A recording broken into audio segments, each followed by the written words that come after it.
The world hailed the 113 years old woman who survived the COVID pandemic as a miracle, but only I knew why she was still alive. When my grandmother, Isabella, was on her deathbed, the administrator, Vidal, lied that the medicine had run out. She died. The next day, I watched them administer that very last dose to Maria Brañas, the 113 years old woman. Her daughter called it a miracle. I knew it was a secret deal. They thought I was a dedicated nurse when I volunteered to care for her. They didn't know I was just looking for the perfect opportunity, a glitch in the security camera, a night when no family was by her side. They had chosen to save one person by letting another die. And I was about to make a similar choice. The clock struck 4 in the afternoon. For the other nurses, it was the end of an exhausting shift.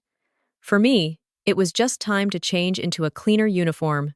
I took off my white blouse, stained with a few unidentifiable smudges, put on an identical one, and walked from hallway B, where I was an employee, to hallway D, where I was a granddaughter.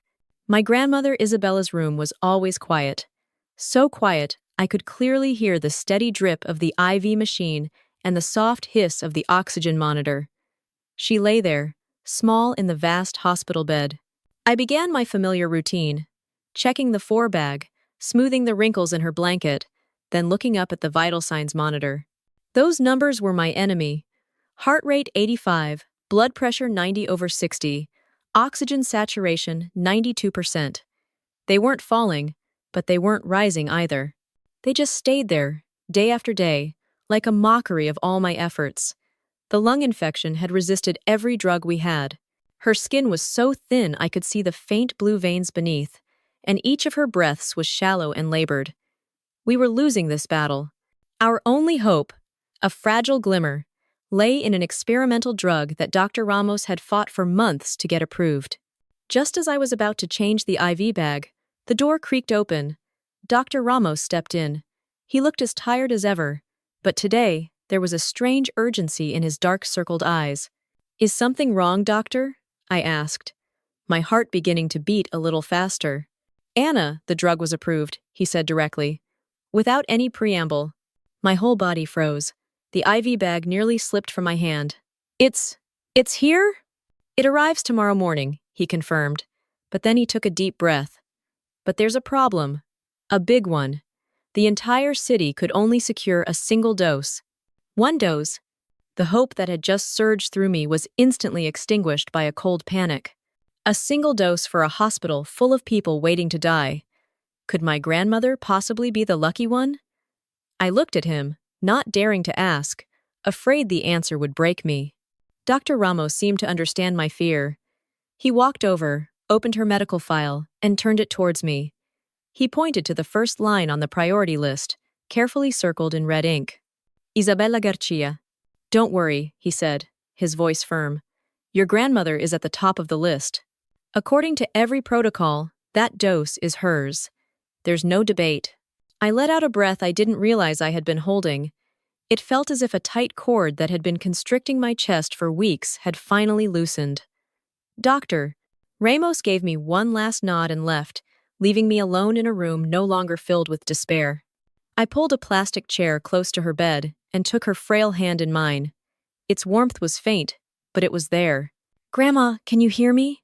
I whispered, my voice trembling with emotion. "The medicine is here. They approved it. A single dose, and it's yours." I saw her eyelids flutter. A single tear rolled from the corner of her closed eye. She was listening. She understood. I leaned in closer, so she could feel every word I said, so she could believe it just as I did.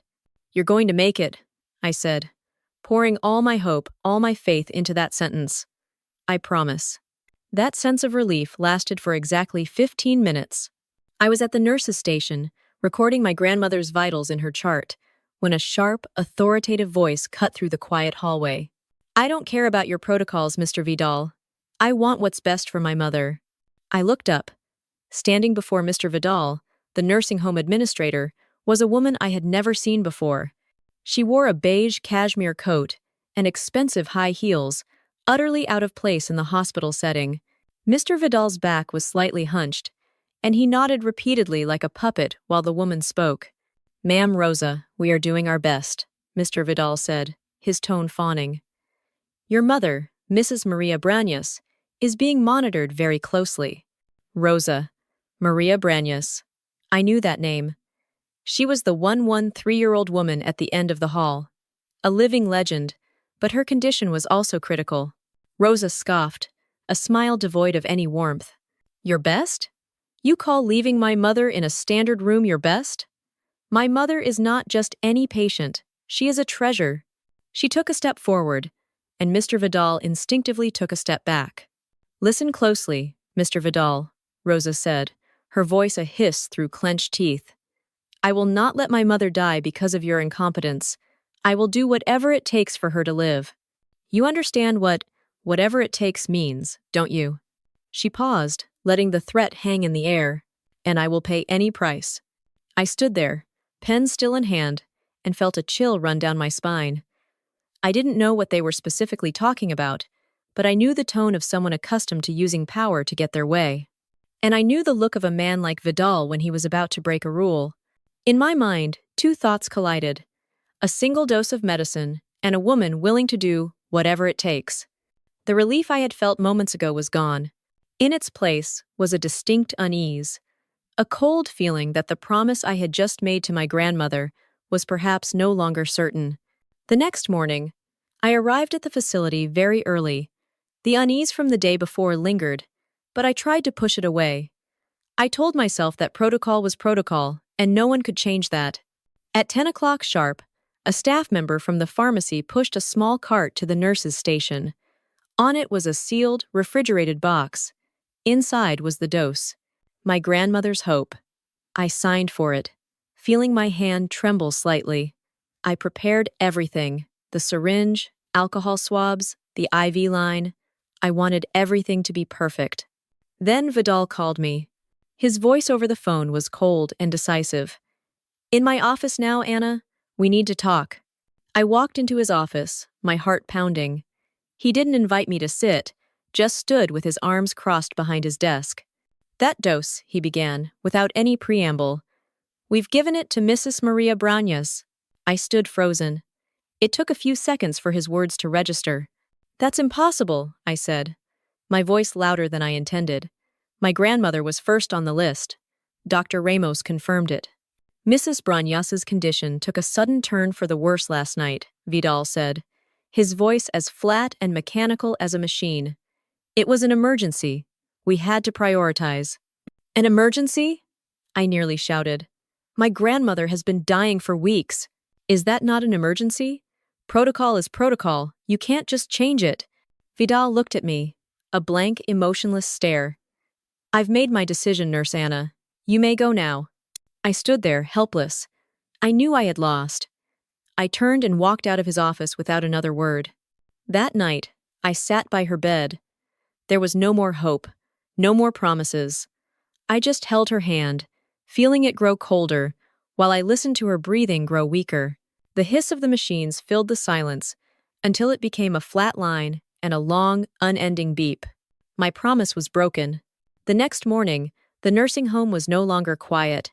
It was swarming with television news vans and journalists with cameras. The news of Maria Brañas's miracle had spread. They talked about the extraordinary resilience of a 113-year-old who had cheated death. They praised the iron will that had pulled her through the crisis. I stood at a distance, looking through a glass window. I saw Rosa, her daughter, standing before the cameras. She was smiling, a victor's smile, as she told the fabricated story about her mother. To me, it was a disgusting play.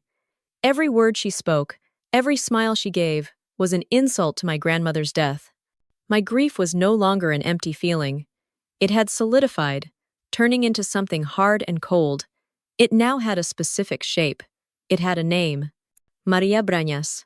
And I decided right then and there, she would pay for my grandmother's death. After the funeral, I returned to work. People looked at me with pity. They offered hollow words of comfort.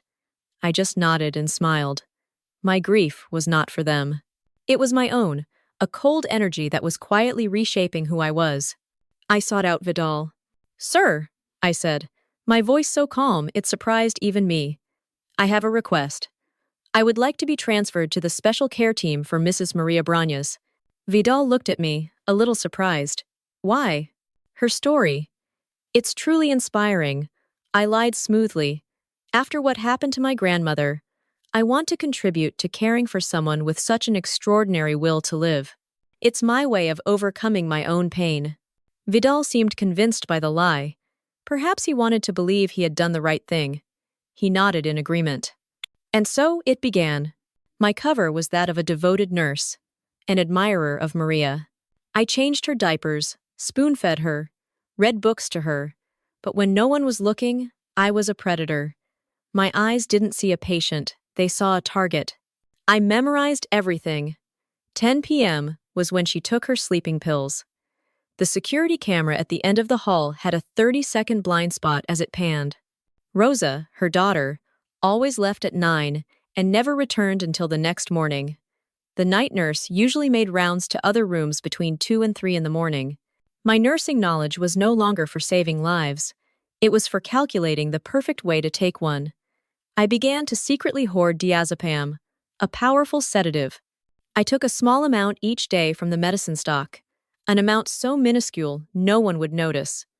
A large enough dose injected intravenously would cause respiratory failure. For a 113-year-old woman with a weak heart, it would look exactly like a natural heart attack. No one would suspect a thing. I had my plan. I had my weapon. Now, I just had to wait for the right moment. The closer I got to my target, the more I saw things the television cameras could never capture. They praised her as a symbol of life, but the woman I cared for daily was nothing like that. She showed no signs of someone who had conquered death. Maria Brañas's eyes were always vacant, as if she were staring at a place far away, a place without joy. The first sign appeared one afternoon. Rosa brought in a container of food from a fancy restaurant. She opened the lid, and the aroma of shark fin soup filled the room. "Look what I brought, Mother," Rosa said cheerfully. "Your favorite. I had the chef make it specially for you." Rosa scooped up a spoonful of soup, blew on it gently, and brought it to her mother's lips. But Maria turned her head away. Just a slight, weak shake of her head, but it was full of refusal. "You need to eat to get stronger," Rosa insisted, a hint of impatience creeping into her voice. "I spent all afternoon getting this for you." Maria remained silent, her lips pressed tightly together. Finally, Rosa gave up. She set the bowl down on the table with frustration. I stood there, witnessing it all, and felt that something was wrong. A person who had just escaped death's door was refusing her favorite food? The second sign was even clearer. It was one night, as I was preparing her daily supplement shot. It was just a multivitamin, completely harmless. I sterilized the injection site on her frail arm. As I brought the needle close, Maria's hand moved slightly, closing around my wrist. Her grip was so weak I could barely feel it. "Don't." I heard a whisper. It was so faint I thought I had imagined it. "I'm sorry, what did you say?" I asked. She looked at me, and in her cloudy eyes, there was a flicker of panic. "Please." Then she closed her eyes, as if she had used up all her strength. I stood there for a moment, the needle still hovering over her arm. I assumed the old woman was confused, a common symptom in the elderly. I dismissed it, continued my work, and administered the shot. But that night, as I lay in bed, her words echoed in my head. "Don't, please." It didn't sound like the words of a confused person. It sounded like the plea of someone who was suffering. But suffering from what? She had everything. She had the life that should have belonged to my grandmother. That night was the perfect time. Rosa had to fly abroad for business, a 2-day trip. The night nurse was a young newcomer, often careless. The weather report called for a storm, a perfect cover for any chaos. I had been waiting for this opportunity for weeks. I hid the vial of diazepam in my blouse pocket, feeling its cold weight. The plan was ready in my mind. I would enter her room at 2 a.m., saying I needed to check her IV line. Then, I would inject the lethal dose. It would all be over in minutes. Quick, silent, and it would look like a natural death. I entered the room. Maria was sleeping, her breathing steady. The room was lit only by the dim light from the hallway. I pulled the syringe from my pocket and filled it. My hand did not shake. To create a convincing scene, I needed everything to look normal. I started tidying her bedside table, arranging the medicine bottles and water glass. My hand brushed against an old leather-bound book, knocking it to the floor. As I bent down to pick it up, something smaller fell out from between its pages. It was a small, worn notebook, its cover frayed. It didn't look like it belonged in this room. Instead of proceeding with my plan, an inexplicable curiosity compelled me. I sat down in the chair by the bed and switched on the smallest nightlight. I opened the notebook. Inside were lines of handwritten text, shaky, almost illegible. It was Maria's handwriting, and it was a diary. I flipped to the most recent entries, pages written during the time she was sick. Day 15. Rosa brought the medicine today. I heard the nurse, what was her name, talking to her about someone else. Someone named Isabella. They said that person needed this dose more. I knew it. I tried to shake my head. I told her I didn't need it. I have lived long enough. I froze. Isabella. She had written my grandmother's name. I read on, my heart pounding in my chest. Day 16. She doesn't listen. She holds my hand, forces me to take every pill. She cries. She says she can't live without me, that I'm her only reason for existing. I want to push her away, but this body no longer obeys me. Her love is suffocating me. Day 17. I lived. But that woman, Isabella, did not. I know it, even though no one tells me. Every time I close my eyes, I see the face of a person I have never met. With every supplement they inject into me, I feel like I am drinking poison. I turn to the last page, the final entry scrawled messily. My daughter's love is turning me into a murderer. I am living in place of someone who died. I closed the notebook. The vial of poison in my blouse pocket suddenly felt heavy and grotesque. The cold rage I had nurtured for weeks suddenly vanished, leaving a horrifying emptiness in its place. The enemy I wanted to kill did not exist. The woman lying in that bed, the person I had hated with my entire soul, was also a victim. She was a prisoner, trapped in her own body, tortured by a guilt she never wanted. My entire plan for revenge had crumbled. I sat motionless in the chair, the diary still in my hand. Outside, the storm began to rage, the wind whistling through the window frames. The vial of poison in my pocket was no longer a weapon. It was just a sickening testament to the person I had almost become. The rage was gone. The hatred was gone. In their place was an emptiness, and then a deep wave of compassion washed over me. Compassion for the woman in the bed. She wasn't a thief. She was a victim, just like my grandmother, trapped in a tragedy created by others. I looked at Maria, sleeping a restless sleep. I thought of my grandmother, Isabella, who had died in silence, and I realized that killing Maria would not bring justice for Isabella. It would only create another victim, turning me into the same kind of monster as Rosa and Vidal. My objective had changed. It was no longer about revenge. It was about justice. Justice for both grandmothers. I pulled my phone from my pocket. The screen's light illuminated my face. I carefully placed each page of the diary on the table, smoothing it out. Then I started taking pictures. Click, click, click. Each snap of the camera was another nail in the coffin of the lie Rosa had built. I captured every shaky line, every word filled with guilt and anguish. This was no longer an old woman's diary. This was irrefutable evidence. When I was done, I placed the notebook back inside the old book and left it on the floor, exactly where I found it. I picked up the vial of poison, went to the bathroom, and poured the entire solution down the toilet. As I watched the clear liquid swirl away, I felt an invisible weight being washed from my soul. I had a new weapon, not poison, the truth. And this time, I would use it correctly. The next morning, I waited. I waited until I received a notification confirming that Rosa's flight had landed. I knew she would go straight home to rest after her long trip. That's when I started setting the trap. I went into Maria's room. She was awake, and I helped her sit up, propping her back against the pillows. I took her hand. Its frail touch no longer repulsed me. "Mrs. Maria," I said softly, just loud enough for her to hear. It's all going to be over soon. I promise. She looked at me, a strange understanding in her cloudy eyes. Then, I went to the nurse's station, pulled out my phone, and dialed Rosa's number. I took a deep breath, preparing for my performance. "Hello, is this Mrs. Rosa?" I said, my voice filled with practiced panic and urgency. "This is Anna, your mother's nurse. Something is wrong." I heard a rustling on the other end, then Rosa's sharp voice. "What is it? Speak quickly." "It's Maria. She's suddenly having trouble breathing. Her skin is turning blue. But the problem is, she refuses to take her medicine.